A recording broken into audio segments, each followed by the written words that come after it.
안녕하세요. 스테디오 통계연구소 이일현입니다. 오늘은 통계분석 Q&A 12번째 시간 매개 효과에 대해서 살펴보도록 하겠습니다.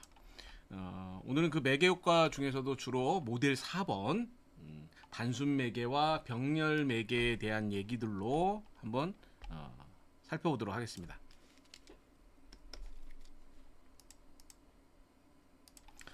오늘 주로 이제 제가 설명할 부분은 말씀드렸듯이 프로세스 매크로 기준으로 모델 4하고 모델 4고요.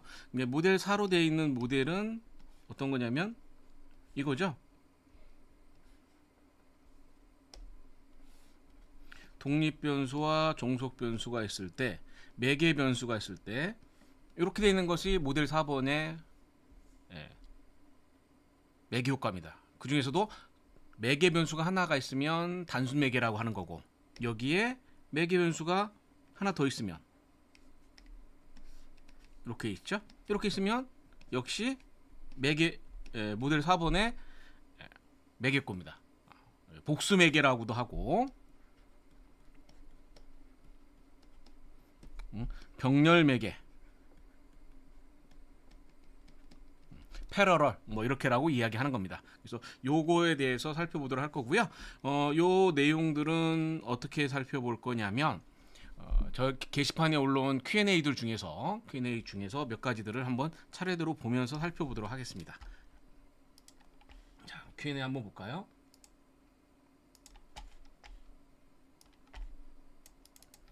예. 저희 홈페이지에서 들어와서 여러 가지 질문들이 있습니다. 그 질문들 중에서 제목으로 모델 4라고 나와 있는 거, 요것들만 한번 검색을 해보겠습니다. 그럼 총 36개 질문이 있네요. 하나씩 36개에서 뭐 요건 아니니까 요거 한번 볼까요? 중간중간에 한번 살펴보도록 하겠습니다. 처음부터 양이 좀 많네요. 한번 보죠.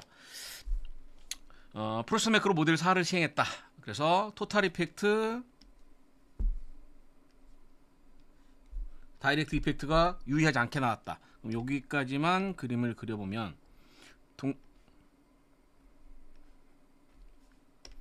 독립변수, 매개변수, 종속변수가 있었을 때 요게 유의하지 않았다는 얘기네요. 유의하지 않았고, 그 다음에 토탈 이펙트. 자, 이렇게 되어 있는 것을 이거 뭐라고 합니까? 다이렉트 이펙트라고 하죠. 직접 효과. 그 다음에 이렇게 가는 거,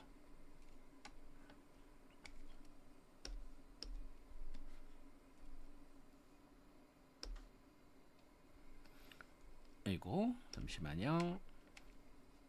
네. 이렇게 가는 거, 이게 인다이렉트 이펙트. 그리고 요 두 개를 합친 것이 토탈 이펙트죠. 네, 자, 그런데 여기서 질문에서 토탈 이펙트와 다이렉트 이펙트가 유의하지 않았다. 그럼 요게 유의하지 않았고 얘도 유의하지 않았다는 얘기네요. 유의하지 않았습니다. 그런데 인다이렉트 이펙트는 0을 포함하지 않아 유효하다. 자, 그럼 인다이렉트 이펙트 여기는 유의하게 나왔다는 얘기죠. 이게 가능하냐? 기본적으로 이게 가능한가라고 이야기됩니다. 일반적으로 토탈 이펙트는 다이렉트 이펙트와 인다이렉트 이펙트의 결합입니다. 그리고 보통 다이렉트 이펙트와 인다이렉트 이펙트가 부호가 동일할 때, 예를 들어서 0.4, 0.6 이렇게 부호가 둘 다 플러스로 동일할 때는 어떻게 됩니까? 토탈 이펙트는 더하기니까 1.0이 돼요. 1.0이 돼요. 그러면 토탈 이펙트가 유의하지 않으면, 이게 유의하지 않으면 얘도 유의하지 않아요. 유의하지 않습니다. 당연한 거죠. 당연합니다. 왜? 1.0이 유의하지 않은데 0.4나 0.6 유의할 수도 있냐? 물론 간혹 그런 경우도 있긴 해요. 하지만 일반적으로 이렇게 유의하지 않아요. 그 질문상으로 보면, 그럼 여기서 이렇게만 살펴보면 토탈 이펙트와 다이렉트 이펙트가 유의하지 않다. 그럼 인다이렉트 이펙트도 유의하지 않아야죠. 그런데 보니까 간접 효과가, 인다이렉트 이펙트가 실내 구간이 0을 포함하지 않다. 유의했다는 얘기야. 그럼 뭐냐? 이건 대부분 두 개의 부호가 다른 경우입니다. 부호가 다른 경우야. 자, 그러면 인다이렉트 이펙트가 마이너스 0.6이면 더하면 이게 어떻게 됩니까? 마이너스 0.2가 되겠네요. 이걸 이대로 살펴보면, 그러면 항상 우리는 절대값으로 기준을 생각하시면 돼요. 이게 유의하지 않고 얘가 유의하지 않아요. 근데 요 값은 절대값으로 0.4보다 크니까 요것은 유의하게 나올 수도 있다라는 얘기입니다. 유의하게 나올 수 있습니다. 그래서 일반적으로 다이렉트 이펙트와 인다이렉트 이펙트는 부호가 동일합니다. 부호가 동일하기 때문에 토탈 이펙트는 항상 다이렉트와 인다이렉트 이펙트보다 커요. 그렇지만 가끔가다, 간혹 가다가 두 개의 부호가 동일하지 않은 경우가 있어요. 동일하지 않은 경우에는 이런 현상이 나올 수 있다는 얘기입니다. 자, 그래서 한번 볼까요? 맞아. 질문 보겠습니다. 이럴 경우 보통 간접 효과가 있다고 쓰고 매개 효과가 있다고 쓰면 안 되는 건가? 나중에 다시 한번 말씀드리겠지만 간접 효과와 매개 효과는 같은 개념이 아닙니다. 같은 개념이 아니에요. 정확히 따져보면 이건 나중에 별도로 제가 간접 효과와 매개 효과에 대한 얘기는 별도 시간을 내서 한번 설명을 드리도록 할게요. 간접 효과가 있잖아요. 거기에 특수한 경우가 매개 효과예요. 따라서 매개 효과가 있으면 간접 효과는 있습니다. 하지만 반대로 간접 효과가 있다라고 해서 매개 효과가 있냐? 있을 수도 있고 없을 수도 있어요. 그래서 프로세스 매크로에서는 매개 효과라는 개념보다도 인다이렉트 이펙트라는 개념을 더 쓰는 이유가 바로 여기에 있습니다. 그리고 다른 논문에서 프로세스 매크로 결과에서는 XY, XM, 요거는 조절 효과죠. 조절 효과니까 이건 빼야 되고요. 회귀 분석표로 작성됐던데 독립 종수에 관계가 없다 보니 혼동이 된다고 합니다. 요거는 표를 만들 때는 좀 더 정확하게 그리면 소벨 테스트와 프로세스 매크로는 표는 두 개를 그려야 됩니다. 어떻게냐? 조절 변수와 종속 변수로 미치는 영향. 이렇게 되겠죠.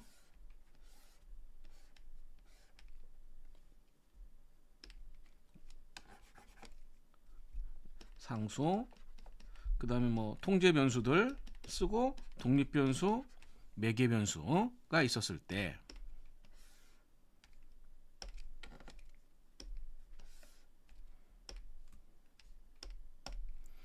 1단계 여기에서는 여기까지만 들어가고 그 다음에 여기에서는 요게 추가가 되는 거죠. 물론 그 아래에 R 제곱값이나 FP 값 이건 써줘야 됩니다. 이렇게 두 개. 그래서 이걸 결론적으로 쓰면 독립 변수가 매개 변수에 미치는 영향이 되는 거고, 그 다음에 여기는 독립 변수와 매개 변수, 독립 변수와 매개 변수가 종속 변수에 미치는 영향. 이렇게 2단계만 쓰셔도 됩니다. 그래서 아마 이 부분은 오타 같아요. 자, 이렇게 보겠습니다. 표를 한번 볼까요? 표, 예, 이렇게 1단계, 2단계. 예. 그래서 보통 이제 이렇게 옛날에 요 방법이 이제 소벨 테스트나 바론앤케니에서 요 스타일의 표를 많이 썼는데, 사실은 요 스타일 표보다는 제가 조금 전에 그린 형태로 표를 그려주는 것이 더 직관적이긴 합니다. 그래서 요 세 개, 이게 스텝 1, 스텝 2, 스텝 3 이렇게 표 만드는 건 주로 바론앤케니 이 방법에서 이 표를 쓰는 거고요. 소벨 테스트와 프로세스 매크로에서는 요 두 개만 들어가도 됩니다. 요 두 개만 들어가도 됩니다. 자, 그 다음에 표 2를 넣지 않고 표 2만 넣어도 되냐? 표 2가 토탈 이펙트, 다이렉트, 인다이렉트 이펙트 있죠? 아니요, 요 두 개를 같이 넣으셔야 됩니다. 표 1과 표 2는 동시에 넣으셔야 되고요. 아까 말씀드렸듯이 여기 이렇게 넣으시면 됩니다. 이렇게 넣으시면 되고요. 그런데 이제 이 효과 3에서 표 2번에서 토탈 이펙트와 다이렉트 이펙트 이 부분은 꼭 넣어야 되냐? 넣어도 되고 안 넣어도 상관없습니다. 여기는 상관없습니다. 중요한 건 요거를 넣어 주셔야 됩니다. 요걸 넣어 주셔야 되는데요. 여기 조금 뭔가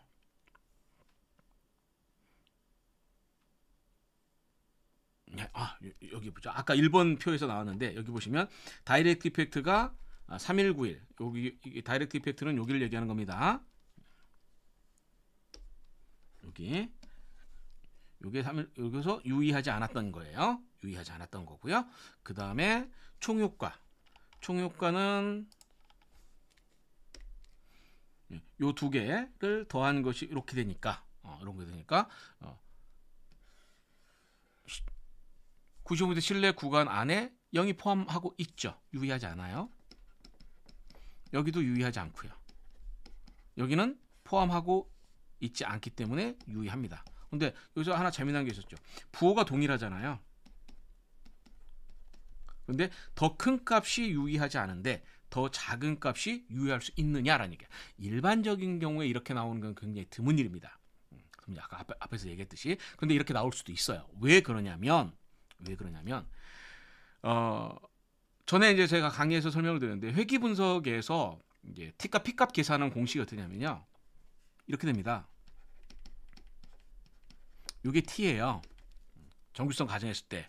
그리고 요 T값이 얼마 이상이 되면 1.96 이상이 되면 P밸류가 0.05보다 작아져요.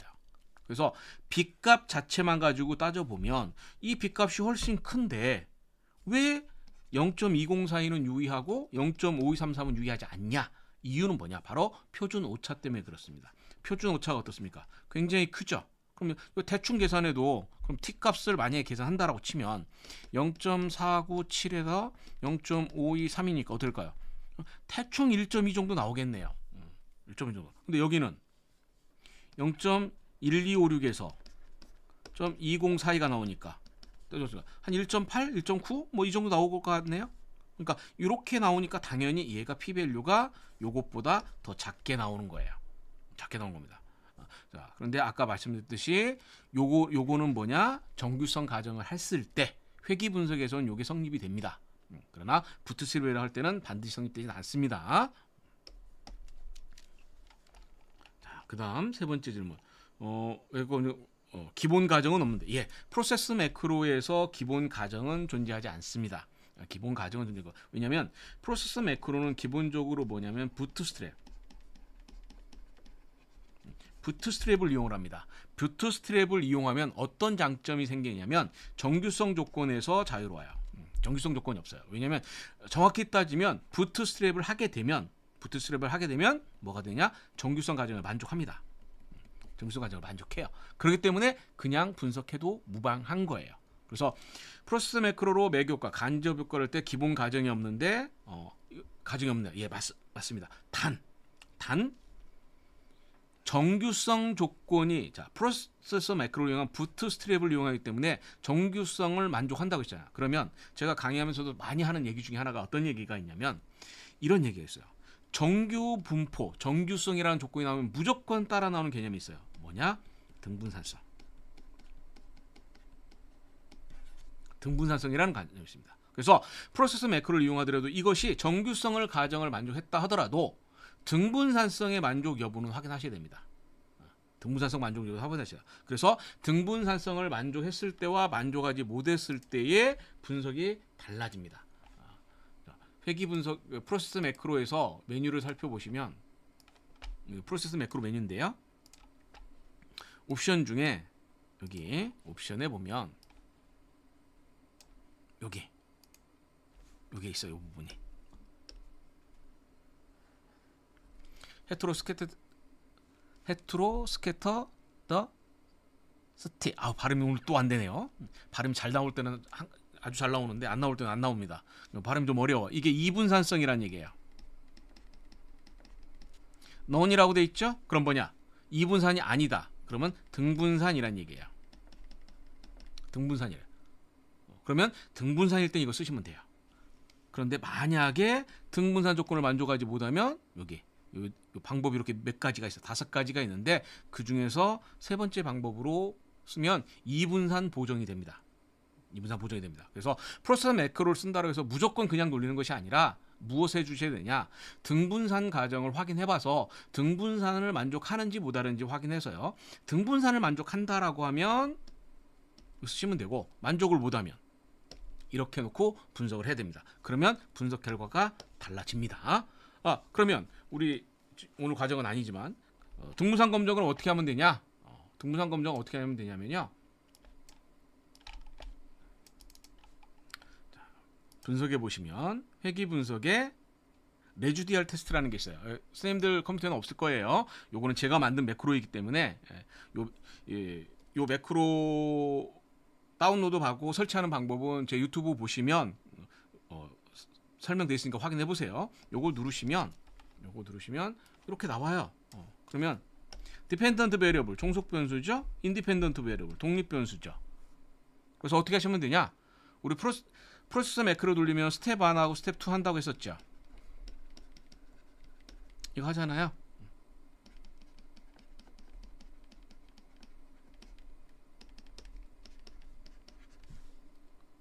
그래서 요거 이렇게 각각 해서 등분산을 만족하는지 만족하는 못하는지를 확인해 보세요. 그래서 p-밸류가 0.05보다 크면 등분산을 만족하는 거고요. 0.5보다 작으면 등분산을 만족 못하는 겁니다. 그럼 대충 그냥 데이터 아무거나 입력해 볼까요? 이렇게 치고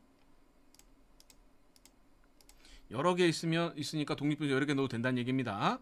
회귀 분석 똑같이 더미 변수 있으면 더미 변수 이렇게 넣어주시면 돼요. 확인해 보시면 결과가 이렇게 나옵니다. 자, 그럼 결과를 한번 봐볼까요? 결과를 이렇게 딱 보시면 이렇게 요게 잔차 정규성 검증하는 거고요. 요게 두 가지가 있는데 브루시 페이건 테스트와 코앵커 테스트가 있습니다. 그런데 코앵커 테스트가 검증력이 조금 낮아요. 브루시 페이건 테스트가 검증력이 조금 높고 그래서 가능하면 브루시 페이건 테스트를 쓰면 됩니다. 그럼 요 p-밸류가 등분선 만족하는 겁니다. 그래서 이런 경우는 그냥 아까 본 회귀 분석 메뉴에서 여기 프로세스 매크로에서 옵션을 그대로 논으로 그대로 놓고 분석하시면 됩니다. 근데 만약에 여기 p-밸류가 0.05보다 작게 나오면 여기를 뭘로 이렇게 바꿔놓고 분석해 주셔야 된다라는 얘기가 됩니다. 자, 다시 놓고 계속하도록 하겠습니다. 제 유튜브 채널에 보면 나와 있긴 하지만 여기 제 홈페이지에 이지플로우 스태티스틱 메뉴에 가셔서 보시면 여기 잔차 검정 있습니다. 요거 다운로드 받아서 설치하시면 되고요. 다운로드 받아서 설치하시면 됩니다. 예, 계속하죠. 자, 두 번째 질문 한번 봐볼까요? 통제 변수 넣고 싶은 것인 거네. 한번 볼까요? 프로세스 매크로 분석하다가 됐습니다. 매개 거를 분석하고 매개 끝단을 확인했습니다. 통제 변수를 들어가시는데, 예, 통제 변수는 어디에 들어있느냐?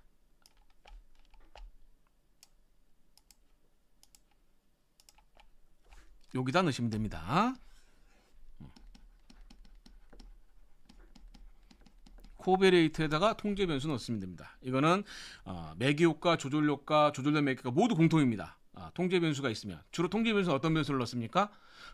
우리가 일반적으로 성별, 연령 이런 변수에 따라서 종속 변수가 차이가 있는지 분석하죠. t-테스트, 아노바 등의 분석을 해서 유의하게 나온 변수들 또는 선행 연구에서 의미 있다고 나온, 중요하다고 나온 변수들 있으면 여기다 넣어주시면 됩니다. 주의사항, 코베레이트는 연속형 변수만 들어갑니다. 등간과 비율 척도인 연속형 변수는 그대로 넣으시면 됩니다. 근데 만약에 성별과 같은 변수, 학력과 같은 변수 들어가 그냥 넣으시면 안 되죠. 얘는 어떻게 됩니까?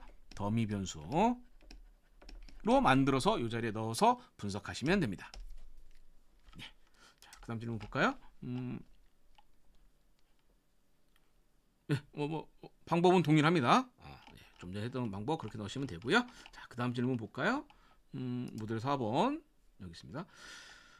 독립 변수 2개, 매개 변수 3개, 종속 변수 하나가 있다. 그러면 모형이 조금 복잡하네요. 한번 볼까요?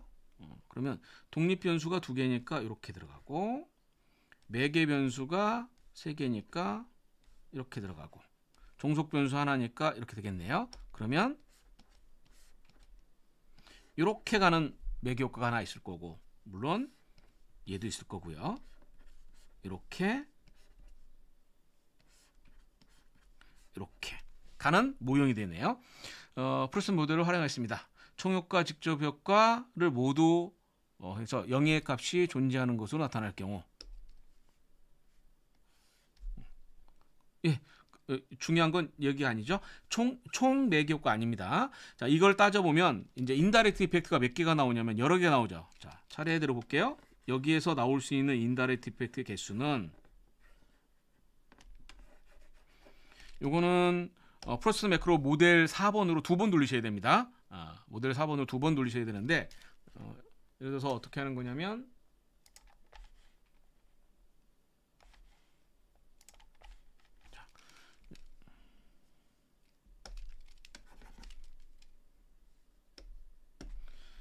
종속 변수, 독립 변수 2개, 그 다음에 매개 변수가 이렇게 3개가 있다라고 생각을 하면, 이 자리에다가 종속 변수, 여기에다가 x1, 그 다음에 m1, m2, m3 3개를 집어넣는 거죠.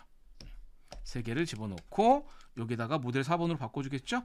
이렇게 한번, 여기다 하나 더, 여기 x2를 이렇게 집어넣고요. 이렇게 한번 돌리시고, 그 다음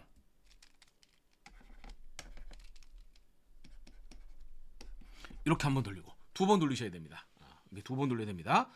물론 정확히 따지면 이런 경우에는 이 메뉴에서 2번 돌리시면 안 되고요. 메뉴에서 2번 돌려야 되는데, 왜냐하면 시드 넘버를 고정을 시켜야 돼요. 그러니까 독립 변수가 여러 개 있는 경우에는 독립 변수를 한 번씩 바꿔서 분석하잖아요. 바꿔서 분석하면 무슨 문제가 생기느냐? 프로세스 매크로는 부트스트랩이라는 걸 합니다. 부트스트랩을 하게 되면 난수를 발생시키는 거거든요. 그런데 이렇게 2번 분석을 하면 난수가 서로 다른 난수가 발생이 돼요. 서로 다른 난수가 발생이 되기 때문에 무슨 문제가 생기냐? 분석할 때마다 결과가 달라지는 문제가 발생이 돼요. 그래서 동일한 난수를 발생시키는 방법론이 있습니다. 그게 뭐냐면 시드 넘버라는 거예요. 그래서 이건 명령을 주셔야 됩니다. 어쩔 수 없이. 시드를 주시고 여기에다가 어떤 동일한 숫자를 적용시키면 됩니다. 저 같은 경우는 보통 오늘 날짜,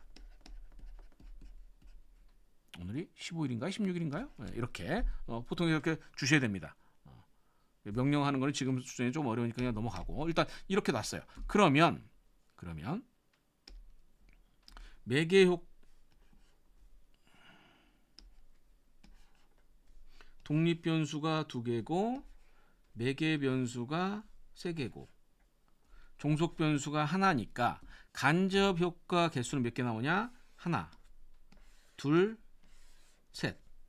그 다음에 넷, 다섯, 6개가 됩니다. 인다이렉트 이펙트 개수가 몇 개가 나오냐? 6개의 인다이렉트 이펙트가 나와요. 그러면 인다이렉트 이펙트가 1번부터 6개가 나오는 거고 이 6개를 모두 더한 것이 토탈 인다이렉트 이펙트가 됩니다. 총 간접 효과의 개수가 6개니까 6개를 전부 더한 것이 이렇게 나오는 것이죠. 그러면 자, 총 인다이렉트 이펙트 개수가 해서 보니까 유의하지 않아요. 이러면 개별적인 인다이렉트 이펙트가 유의하지 않냐라는 얘기입니다. 아니, 그렇진 않습니다. 왜냐하면 아까도 확인했지만 기본적으로는 어떻게 하냐면 기본적으로 만약에 부호가 전부 같다면 즉 전부 다 만약에 플러스다라고 생각을 해주면 전부 다 플러스였어요. 그러면 토탈 이펙트는 당연히 예를 들어서 0.1, 0.2, 0.3, 0.4, 0.5, 0.6 개별적인 것이 이렇게 나오면 총 인다이렉트 이펙트 이거 전부 더한 값이죠. 더한 값입니다. 그럼 얼마가 나오냐? 2.1이 나오나요? 2.1 나오는 거예요. 그러면 얘가 유의하지 않으면 당연히 이거보다 작은 요 값들은 유의하지 않을 가능성이 높아요. 그러나 조금 전에도 확인했듯이 이게 유의하지 않다라고 해서 얘네들 전부 유의하지 않다라는 보장이 없어요. 그죠? 표준 오차가 달라지기 때문에. 두 번째, 만약에 부호가 서로 달랐다. 예를 들어서 첫 번째 독립 변수의 부호는 긍정으로 되어 있고 여기는 부정이 되어 있다라고 생각을 해주면 그러면 인다이렉트 이펙트가 어떻게 나오겠어요? 이쪽에서 가는 건 여기도 전부 다 긍정 변수라고 하겠습니다. 계산하기 쉽게. 그러면 이렇게 하는 거예요. 이게 플러스고 이거 플러스니까 여기도 플러스가 나와요.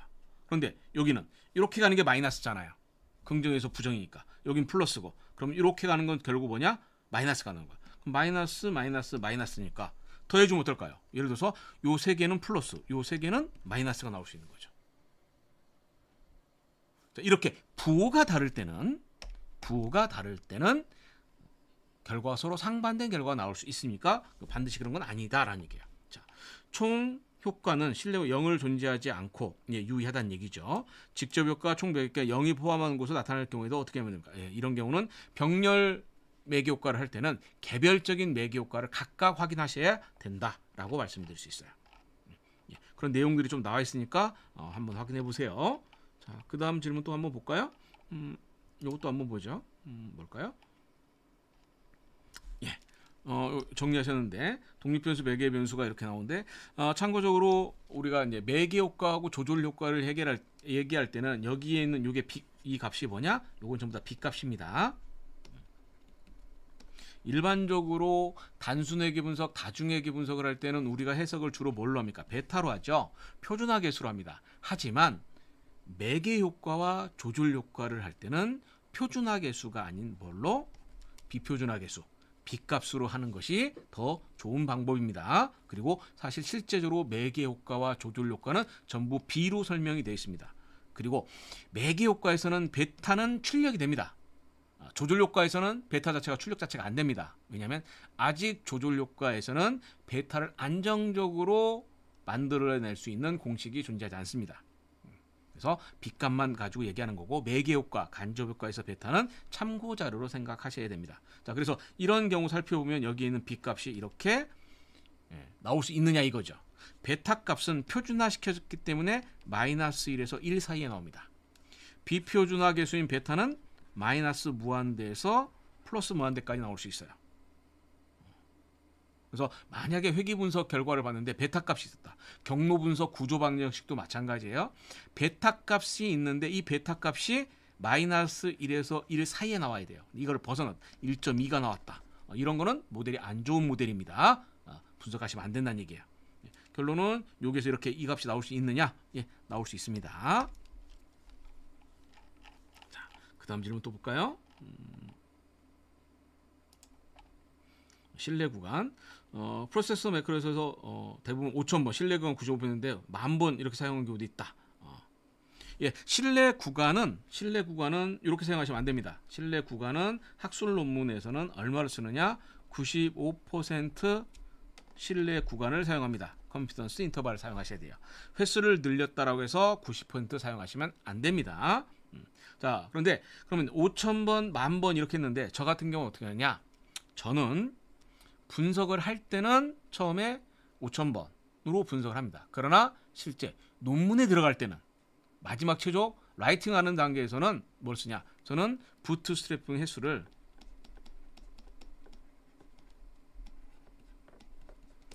50,000번 넣고 돌립니다. 50,000번 넣고 돌려. 어떤 책에서는 10,000번 이상이면은 결과가 거의 같다라고 하는데 결국 같지 않습니다. 좀 차이가 생겨요. 소수점 셋째짜리에서 값이 차이가 생기기 때문에 그 결과에 차이가 생길 수가 있어요. 그래서 저 같은 경우는 어떻게 하냐? 컴퓨터 성능의 문제이기 때문에 지금 컴퓨터 성능에서는 심정적으로는 한 10만 번 하고 싶은데 10만 번 하면은 거의 차이가 안 납니다. 동일합니다. 그런데 컴퓨터 성능 때문에 저는 이제 5만 번 정도 하고 있습니다. 그래서 저는 이 5만 번은 프로세스 매크로뿐만 아니라 부트스트랩을 사용하는 모든 분석, 예를 들어서 에이모스에서 부트스트랩으로 간접 효과하죠. 그때 5만 번 돌립니다. 그 다음에 PLS 구조 방정식이 있어요. 스마트 PLS라는 프로그램에서 PLS 구조 방정식이 있습니다. 여기서 하는 것은 에모스에서 하는 것은 이거 CBSM이라고 합니다. 코베리언스 베이스드 파셜 리스트 스퀘어라고 하는데 이렇게 부트스트랩이 필요한 경우 할 때는 저는 전부 뭘로 하느냐? 5만 번으로 돌리고 있습니다. 왜 그러냐에 대한 얘기는 부트스트랩에 대한 얘기를 한번 참고해 보시면 도움이 되실 거예요. 자, 그다음 질문 또 볼까요? 6번 있으니까 넘어가고 4번 하겠습니다. 네. 그림을 그려볼까요? 자, 독립 변수가 하나 있고 매개 변수가 두 개가 있네요. 종속 변수 하나 있고 그러면 이렇게가 있는데 여기는 마이너스 0.57 여기는 1.25가 나왔고 자, 그 다음에 독립에서 종속은 0.16 여기는 마이너스 0.13 여기는 0.17 이렇게 나왔네요. 우리가 그 간접 효과, 매개 효과를 이야기할 때는 이 개별 변수 이때 이 유의성은 중요하지 않아요. 이게 유의하던 유의하지 않던 바로넨 케니 방법론에서는 이게 반드시 유의해야죠. 유의해야 됩니다. 그러나 소벨 테스트와 프로세스 매크로는 이게 유의하지 않아도 간접 효과가 있을 수 있습니다. 있을 수 있어요. 그래서 여기 이 유의성은 어떤 것 주로 다중회귀 분석 관점에서 해석할 때는 이걸 보고 해석하시면 되고요. 매개 효과, 간접 효과 해석할 때는 이건 필요하지 않습니다. 자, 그럼 질문 한번 계속 볼까요? 자, 이렇게 나왔다라는 얘기네요. 이렇게 나왔어요. 그리고 결과가 이렇게 나왔고 그 다음에 여기 봤더니 자, 여기 보시면 그러면 이렇게 가는 간접 효과 요건 어떻게 됩니까?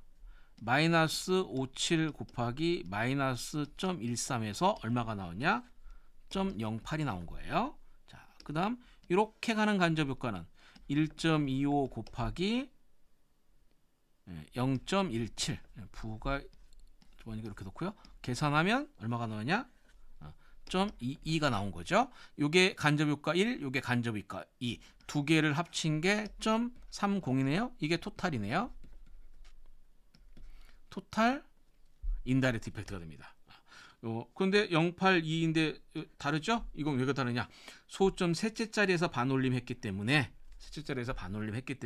산술적으로 계산한 값과 요 값은 0.01 정도가 작을 수도 있고 클 수도 있어요. 왜냐? 예를 들어서 여기가 0.079였다고 치고 여기가 219라고 쳐볼게요. 그럼 더하면 어떻게 됩니까? 8 여기 더하면 9 여기면 2네요. 그러면 자 298이죠. 반올림하면 30이잖아요. 근데 여기가 만약에 6 여기가 6이면 어떻게 됩니까? 292가 나오죠. 반올리면 얼마 돼요? 0.29가 나오죠. 예, 이런 이유 때문에 요 각각을 더한 값이 반드시 이게 나오진 않습니다. 소수점 마지막 자리에서 그 1만큼 적을 수도 있고 클 수도 있어요. 놓고 자 보면 매개와 종속의 비표준화 계수는 매개와 종속 매개와 종속 여기 마이너스죠. 예, 맞습니다. 예. 자 간접 효과는 뭐라고 했냐면 여기의 간접 효과는 요 값과 요 값을 곱하는 겁니다. 따라서 둘 다 마이너스니까 곱해주니까 플러스가 나오겠죠. 그 얘기입니다. 자, 그래서 원래는 음수였으나 이렇게 나온다. 자, 그림을 다시 이거 가지고 다시 이야기하면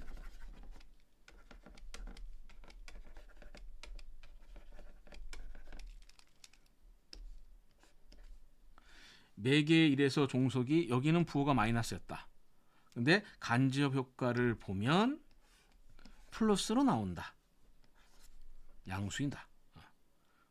이게 때문에 그런 것이 아니라 여기가 마이너스이기 때문에 그런 거예요. 네. 자, 그다음 두 번째 질문. 표 2를 보면 간접 효과가 매개 모두 유의합니다. 예, 모두 그죠? 여기서 보면 90m 실내 구간 안에 0을 포함하니까 유의하네요. 자, 여기는 오타 같네요. 여기는 오타 같습니다. 왜냐하면 요게 부호가 플러스니까 요 두 개는 둘 다 플러스여서 아마도 이 구도 아니겠네요. 왜냐하면 여기가 90m 실내 구간이니까 실내 구간 맞죠? 그러면 여기는 값이 뭔가 잘못 써 있는 거예요. 여기는 오타입니다. 오타예요. 자, 표를 간접 효과 매개가 모두 유의한 것으로 보입니다. 그래서 매개 1의 간접 효과를 검증할 때 매개 2의 변수를 통지하고 매개 2의 간접 효과를 검증할 때 매개를 통지하는 것으로 알고 있습니다. 예, 맞아요. 그런데 프로세서 매크로에서 어차피 모델 4번으로 돌리면 조금 전에 우리가 이야기했던 것처럼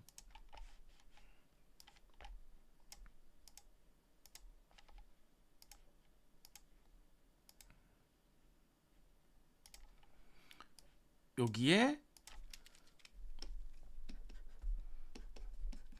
동시에 들어가죠. 동시에 놓고 돌립니다. 동시에 놓고 돌리면 자동스럽게 통제가 됩니다. 그래서 질문한 내용을 다시 한번 보면 모두 유의한 것 그리고 매개 1의 간접 효과 요거의 간접 효과를 볼 때는 매개 이 변수를 통제하고 이 변수가 통제된 상태에서 분석이 되는 겁니다. 자, 그다음 또 두 번째 간접 효과 크기 실시한 결과 간접 효과 크기는 지금처럼 인다이렉트 이펙트가 여러 개 있을 경우에는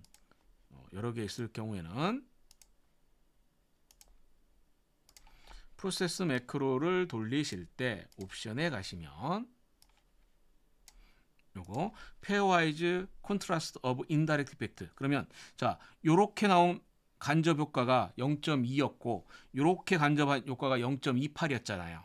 즉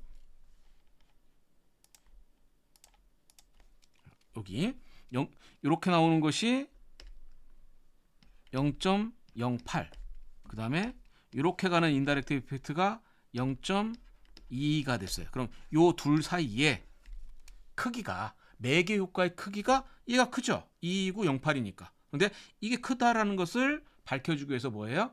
매개 효과 간의 유의성 검증을 하는 겁니다. 어느 것이 더 큰 거를 비교할 수 있다는 얘기예요. 아마 이 얘기인 것 같습니다.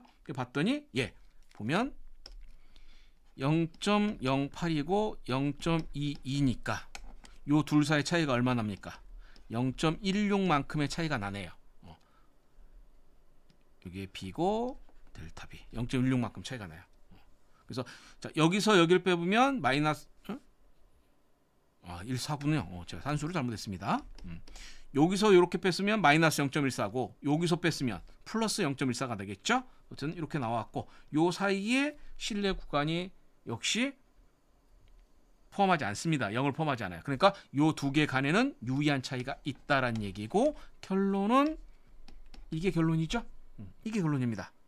인다이렉트 이펙트가 즉 이렇게 가는 인다이렉트 이펙트가 요 인다이렉트 이펙트보다 유의하게 크다라는 것을 이야기합니다. 할 수 있습니다. 간접 효과가 유의한데 서로 매개 변이 통제되고 그렇게 하시면 되겠습니다. 자, 그다음 거 질문 하나 볼까요? 질문이 많아서 여기 지금 다 할 수는 없고 그냥 오늘은 몇 개만 해보고 또 나중에 또 시간 들여서 한번 해보도록 하겠습니다. 동일하네요. 좀 X에서 M1, M2로 가고 이렇게 나왔습니다. 그래서 여기 결과를 보시면 X가 이 결과에서는 그냥 회귀 분석하듯이 해석하시면 됩니다. 회귀 분석하듯이 해석하시면 되니까 X가 M1에 유의한 영향을 주는데 양의 영향을 준다. X가 M2에 유의한 영향을 주는데 양의 영향을 준다. 그렇게 됐고요. 그 다음에 X가 Y에 유의한 영향을 주는데 양의 영향을 준다. 근데 매개 변수는 유의하지 않네요. 유의하지 않고 이거는 유의한 영향을 줍니다. 그러면 그림을 살펴보면 이렇게 되네요. 이렇게 되니까 살펴보면 자 유의했고 그 다음에 여기는 유의하지 않았고 유의하고 이렇게 나온 거네요. 결론이. 자, 그 다음에 매교과를 봤더니 XM2가 09 이게 뭘까요? 매개 효과네요. 이렇게 가는 인터. 그러면 결론이 이거네요. X, M1, M2, Y에서 요 매개 효과를 봤다는 얘기예요. 요 매개를 봤는데 090이 나오고 실내 구간에 0을 포함하지 않으니까 유의합니다. 매개 효과가 있는 겁니다. 자, 그런데 이 경우에 좀 M1이 Y에 영향을 안 줬다라고 해서 그럼 매개 효과를 볼 때 요거의 매개 효과를 지금 안 보셨네요. 이건 보셔야 됩니다. 봐야 돼요. 인다이렉트 이펙트 보셔야 됩니다. 유의하지 않아도 M1이 Y에 유의한 영향을 주지 않아도 인다이렉트 이펙트는 영향이 있을 수 있습니다. 자, X가 M2를 경해 Y는 경우에 간접 효과는 굳이 실내 영향을 포함하지 않기 때문에 유의하다. 매개 효과가 있습니다. 유의하지 않아도 매개 효과 따로 없다고 생각 아니에요. 이건 하셔야 됩니다. 그다음 또 질문 보죠. 11번 볼까요? 이중 변개물 직접 간접 총효과는 유의하게 나왔지만 간접 효과 차이를 검증해봤더니 유의하지 않게 나왔습니다. 조금 전에 하고 동일한 모델이네요. 요 모델입니다. 자, 여기 모델을 봤는데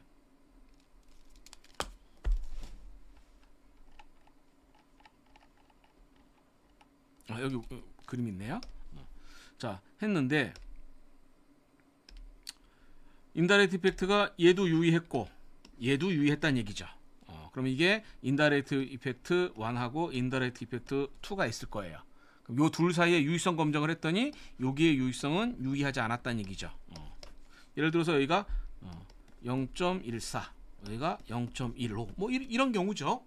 이런 경우 유의한 차이가 없었다는 얘기예요. 그런데 이 경우 요 두 개의 유의성 검증을 꼭 해야 되느냐? 그건 연구 모형에 따라 달라집니다.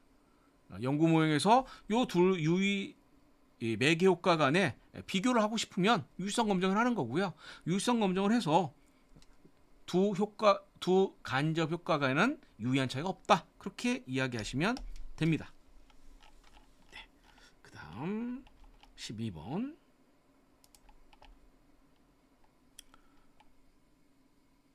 조절 효과가 들어가 있는 거니까 이건 빼고 얘기하죠. 조절된 매개 효과네요. 조절된 매개 효과니까 빼고 다른 질문 해보겠습니다. 예.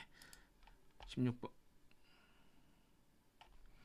프로세서 모델에서 총효과, 직접효과는 유의하지 않으나 간접효과는 유의한 것 나타났습니다. 예, 그럴 수 있다라고 했었죠. 자, 참고적으로 완전 매개 효과 있다 이 이야기는 하지 않습니다. 우리가 이게 완전 매개라고 하는 거, 그 다음에 부분 매개라고 하는 것은 어디에서? 바로넨 캐니에서만 사용할 수 있습니다. 소벨 테스트와 프로세스 매크로에서는 완전 매개, 부분 매개라는 개념을 사용하지 않습니다. 만약에 이 이야기를 하고 싶으면 어디 바로넨 캐니 방법 가서 확인한 다음에 이야기해 주셔야 되고요. 그런데 요즘 연구의 결과를 보면 완전 매개와 부분 매개의 용어가 그렇게 중요하진 않습니다. 예. 보죠. 그 다음 베타값 볼까요? 예. 모델 4를 이용해서 돌렸습니다. 출력가 베타값이 안 나오는데 아까도 얘기했듯이 매개효과 조절효과에서 주는 B값입니다. 베타값은 주가 아닙니다. 안 보셔도 무방합니다. 그리고 조절효과에서는 베타값 자체가 출력이 되지 않습니다. 그런데 매개효과에서는 매개효과에서는 옵션에 가시면 여기 누르시면 스탠다드 이펙트 요걸 누르시면 모델 4번 6번도 마찬가지예요. 매개 효과를 검증할 때는 베타가 출력이 됩니다.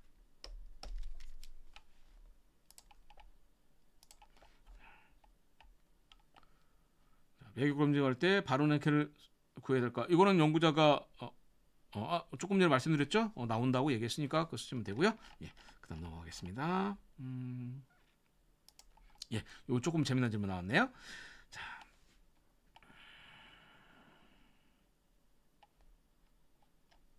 자, 매개 변수가 하나인 경우네요.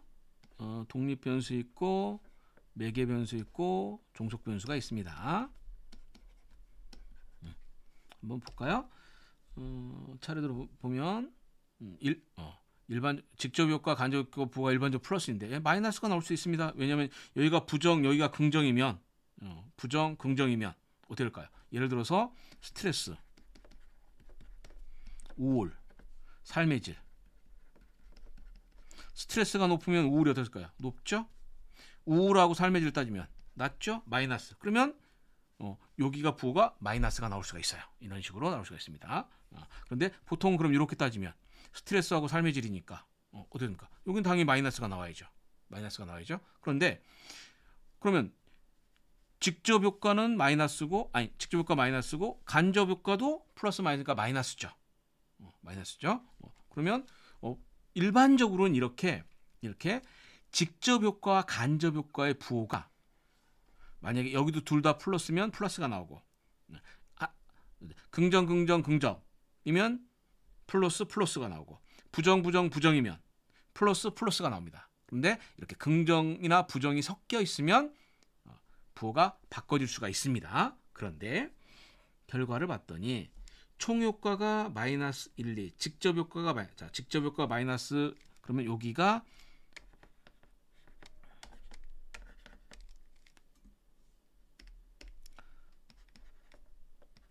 마이너스 0.99762고 그 다음에 총효과가 간접 효과가 마이너스 0.2023이고 그럼 토탈 이펙트는 2023 9976이니까 1.1999게 나오겠네요. 반올림해서 1점이 나왔습니다. 예. 별로 그렇게 어렵지 않은데? 일단 그러면 이걸 가지고 해석해 볼게요. 자, 여기 실제 나온 예제를 가지고 해석하는 게 가장 편하니까요. 보겠습니다. 변수명도 있으니까 그대로 설명하면 되겠네요. 교육 수준. 사회 참여, 우울. 자, 그럼 여기는 부호가 플러스가 나왔을 거예요.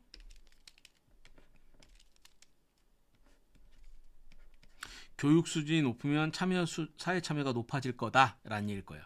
사회 참여하고 우울을 따지면 여긴 마이너스가 나올 거예요. 사회 참여가 높으면 우울이 낮다. 사회 참여가 낮으면 우울이 높다. 이런 형태가 나올 거고. 그럼 여기가 어떻게 되냐? 마이너스일 거예요. 교육 수준이 높으면 우울이 낮다. 이런 형태가 나올 겁니다. 그러면 당연히 어떻게? 직접 효과는 마이너스가 되고 간접 효과는 플러스 마이너스 곱했으니까 마이너스가 나온 거죠. 그러면 이대로만 따져보면 교육 수준이 높으면 우울이 낮아지는 거고요. 간접 효과도 교육 수준이 우울에 미치는 영향이 사회적 참여가 매개하는데 교육 수준이 높으면 사회 참여가 높아져서 우울이 낮아지는 겁니다. 결과만으로 보면 이렇게 해석을 하셔야 돼요. 다만 주의할 사항은 얘를 어떻게 측정했느냐는 의심이죠. 의문입니다. 일반적인 교육 수준이면 뭐 초졸, 중졸, 고졸, 대졸로 했을까요? 그러면 일반적인 교육 수준 초졸, 중졸, 고졸, 대졸과 같은 변수는 서열 촉도입니다. 서열 촉도인 범주형 변수이기 때문에 그냥 이렇게 사용하시면 안 됩니다. 더미 변수 만들어 쓰거나 아니면 카테고리컬 베리어를 쓰셔야 돼요. 그래서 만약에 이게 초졸, 중졸, 고졸, 대졸로 되어 있다라고 하면 자, 여기다가 교육 수준이라는 변수를 넣겠죠. 교육 수준이라는 변수를 여기다 넣을 거예요. 그리고 옵션에 가셔서 옵션이 아니라 이 멀티 카테고리라는 변수에 가시면 요걸 체크하셔야 됩니다. 독립 변수가 범주형 변수일 때는 초졸, 중졸, 고졸, 대졸을 1, 2, 3, 4로 입력했을 때는 멀티 카테고리칼에서 이렇게 넣으셔야 돼요. 그런데 요 변수를 어떻게 측정하냐? 아마도 요 상태 그대로 썼으면 이건 이런 걸 거예요. 예를 들어서 고졸 이하, 대졸 이상. 그러면 애초에 이 변수는 고졸 이하는 0으로 입력하고 대졸 이상은 1로 입력하면 이분형 변수가 되거든요. 이분형 변수는 그 자체로 더미 변수입니다. 그 자체로 더미 변수니까 그대로 넣고 분석하시면 돼요. 그러면 멀티 카테고리를 선택 안 하셔도 됩니다. 알아서 자동으로 체크해서 결과가 나옵니다. 총효과 부호는 같으나 이 얘기는 무슨 얘기냐면 유의하다는 얘기죠. 그런데 실내 구간이 표준 오차가 요 값이 요 범위가 크다는 얘기군요. 요 범위가 0을 포함하지 않죠. 그러니까 유의합니다. 그런데 요 편차가 크죠. 상관없습니다.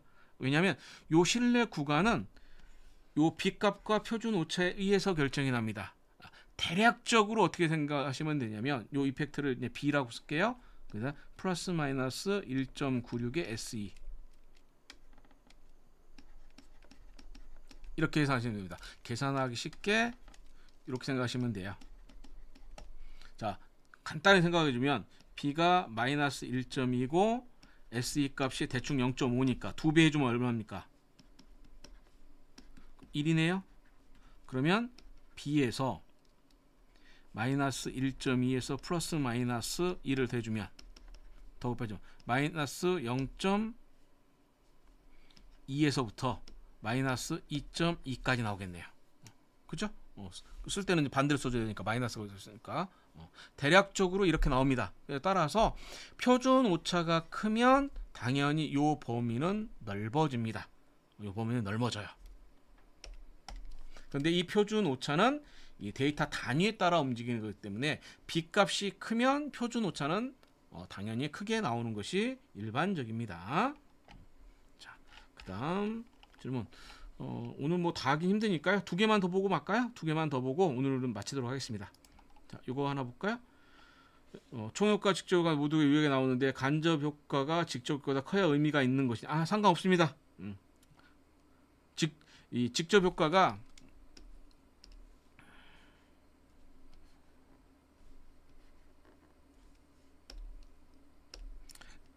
요 값에 b 값이 있어요. 그 다음에 여기에 b 값이 있어요.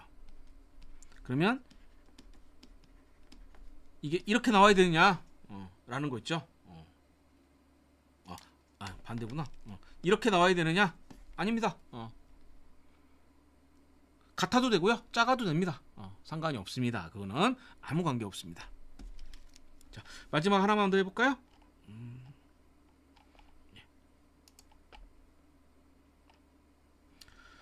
독립변수 2개, 매개변수 하나, 종속변수 하나. 예, 그러면 모델이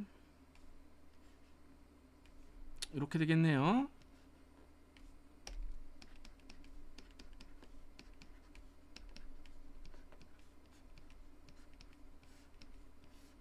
이렇게 인다이렉트 이펙트 효과는 유의하게 나오지만 토탈 효과는 유의하지 않게 나오네요. 그럴 수 있죠. 앞에서도 그런 경우, 비슷한 경우 봤었죠. 자, 한번 결과를 볼까요? 여기서 보면 다이렉트 이펙트가 이렇게 나왔고, 인다이렉트 이펙트가 마이너스네요. 인다이렉트 이펙트가 마이너스네요. 네, 다이렉트 이펙트가 플러스가 나오고. 자, 그럼 이런 경우죠. 여기가 플러스가 나온 거예요. 요게 플러스가 나온 거예요. 그 다음 다이렉트 이펙트가 플러스니까 여기가 0.0773이 나온 거죠. 플러스 나온 거예요. 그리고 이렇게 가는 게 마이너스가 나온 거예요. 인다이렉트 이펙트가 마이너스 0.0376 유의했고요. 자, 이 얘기는 뭐예요? 이 둘 중에 하나. 얘가 플러스면 얘는 마이너스예요. 반대로 요게 마이너스면 여기 플러스였다는 얘기예요. 이렇게 플러스였다는 얘기입니다. 그러면 보면 요것도 유의하고 요것도, 그러면 총 효과는 요거하고 요거를 더한 거니까 대략 0.4 정도 나오겠네요. 예, 총 0.4. 유의하지 않죠? 예, 유의하지 않을 수 있습니다. 그러니까 아까는 두 개가 부호가 같은데도 불구하고 유의하지 않은 경우도 있었어요. 그런데 지금은 부호가 다를 때는 세 개의 결과, 다이렉트 이펙트, 인다이렉트 이펙트, 토탈 이펙트의 유의성이 전부 다 다를 수도 있어요. 이런 건 흔하게 나올 수 있습니다. 흔한 건 아니고 부호가 다를 때는 자주 나오는 겁니다. 그다음에 여기도 요 값은 같을 거예요. 아니 이거 아니죠. 잠깐만. 다이렉트 이펙트가 여긴 유의하지 않았네요. 인다이렉트 이펙트가 유의했고요. 토탈 이펙트가 유의하지 않았고요. 인다이렉트 이펙트만 유의한 거네요. 그러면 결론적으로 아까 모형에서 살펴보면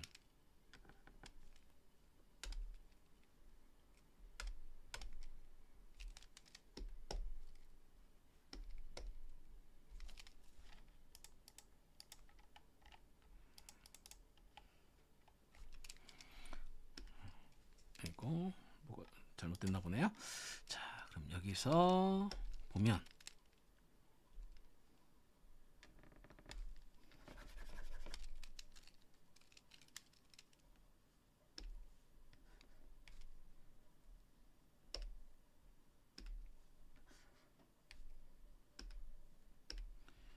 요거는 유의했고, 그 다음에 x2의 인다이렉트 이펙트는 요것도 인다이렉트 이펙트가 유의했고, 직접 효과는 여기는 유의했고 여기는 유의하지 않았네요. 그러면 다시 그림을 보면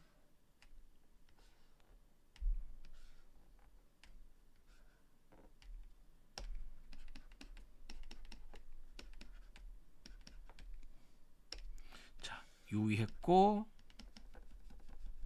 유의하지 않았고, 유의했고 유의했고, 이렇게 나왔네요. 예. 나온 그대로 여기는 뭐 해석하시면 됩니다. 뭐 큰 문제는 없네요. 예. 네, 여기까지. 아쉬운데요. 하나만 더 해볼까요? 하나만 더 해보겠습니다. 19번. 독립변수 1개, 종속변수 하나, 매개변수 2개. 예, 병렬 매개입니다. 결과값에 다르게 매개변수를 따로 하나씩 투입하여 병렬을 두고 두 가지를 얻어봤는데, 예. 이 얘기는 이거죠. 가끔 이게 딜레마인데요.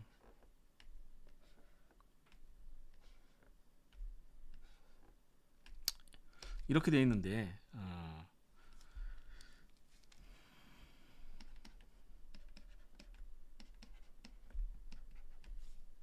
그래서 우리가 원래로 돌리면 어떻게 돼요? 여기에다가 이렇게 한 번에 돌려야 되는데 이렇게도 한번 해보고 따로따로 단순 매개로 이렇게 한번 돌려보고 이렇게도 돌려봤다는 얘기예요. 결론부터 얘기하면 결과가 다릅니다. 결과가 달라요. 추천하는 건 한꺼번에 넣는 거를 추천을 드립니다.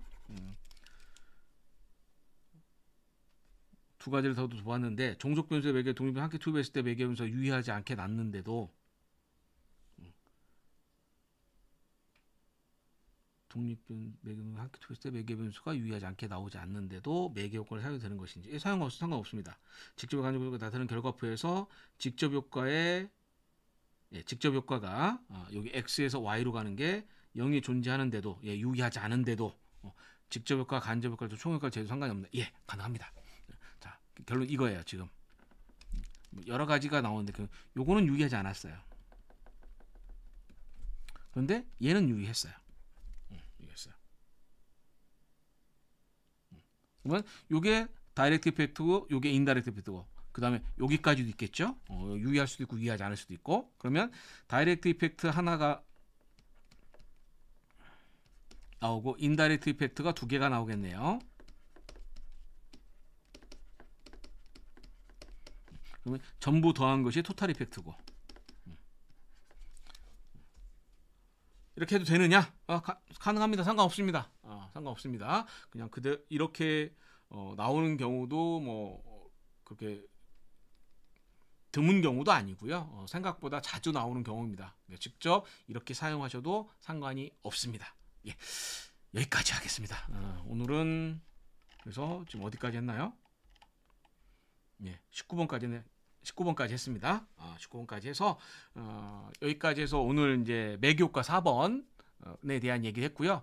다음 시간에 한 번 더 하죠. 질문이 좀 많이 남아 있으니까 4번에 대해서 다음 시간에 한 번 더 하고 그 다음 시간에 이제 직렬 매개 6번 모델에 대한 얘기는 그 다음 시간에 또 한번 살펴보도록 하겠습니다.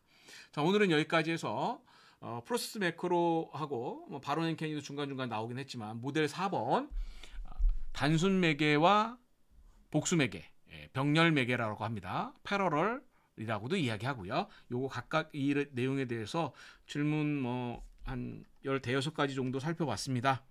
다음 시간에 나머지 4번에 나온 몇 가지 모델도 더 있으니까 그 나머지에 대한 얘기들도 다음 시간에 한번 살펴보도록 하겠습니다. 오늘 이제 통계분석회 12번째 시간 여기서 마치도록 하겠습니다. 혹시 뭐 질문 있으신 분 계세요? 질문 있으시면 채팅창에 올려놓으시면 제가 답변 드리도록 하겠습니다.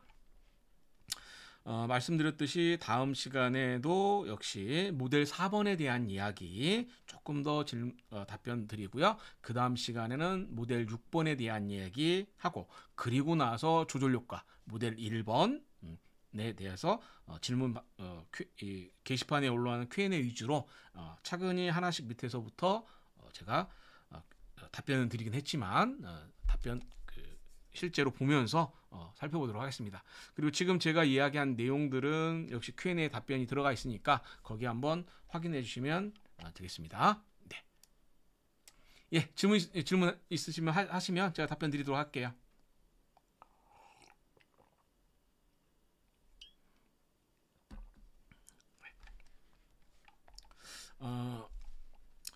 SPSS에서 여기 질문 이렇게 보겠습니다.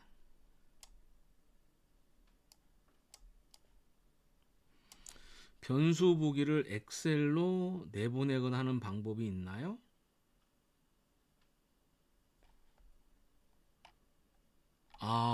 이거는 저도 안 해봤는데 한번 봐볼까요? 질문하신 내용이 어떤 거냐면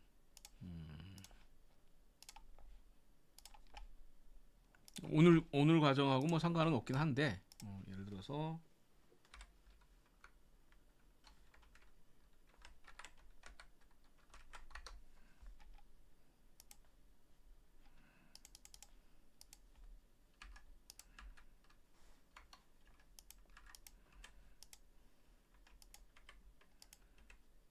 이렇게 되는 거죠. 그래서 요거를 내보낼 수 있는 방법이 있을까? 글쎄요, 저도 이거는 안 해봤는데, 데이터 변수 특성 정의고,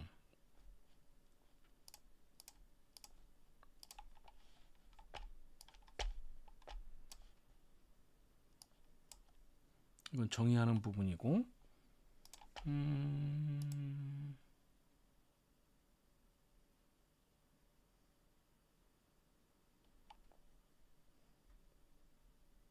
고민 좀 해보겠습니다. 저는 아직까지는 못 본 것 같거든요. 아직까지는 못 봐서 여기에 지금 레이블하고 요 값을 엑셀 파일로 보내는 방법이 있느냐, 아니면 레이블만이라도 또는 요 값만이라도 보내는 방법이 있느냐라는 게 질문이 있거든요. 근데 이제 이게 있는지 없는지는 저도 한 번도 안 해봐서 사실 별로 그렇게 그동안 궁금해하지도 않았거든요. 근데 갑자기 말씀하시니까 저도 궁금해지네요. 한번 찾아보고 확인해보고 다음 시간에 말씀드리도록 할게요. 뭐 지금은 마땅히 떠오르는 방법이 없고 그동안 그 SPSS 기능상에서 보지 못했던 기능이라 제가 뭐라고 말씀드릴 수 없겠네요. 네, 이거는 다음 시간에. 혹시 또 다른 질문 또 있으신 분 계세요?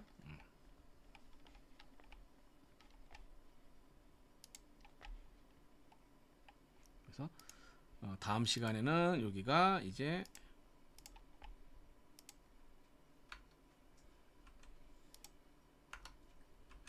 한번 이거는 프로세스 매크로의 모델 4번에 대한 얘기 들어가겠습니다. 네, 여기까지 해서 그럼 오늘 강좌 그럼 여기까지 해서 마치도록 하겠습니다. 네, 수고하셨습니다.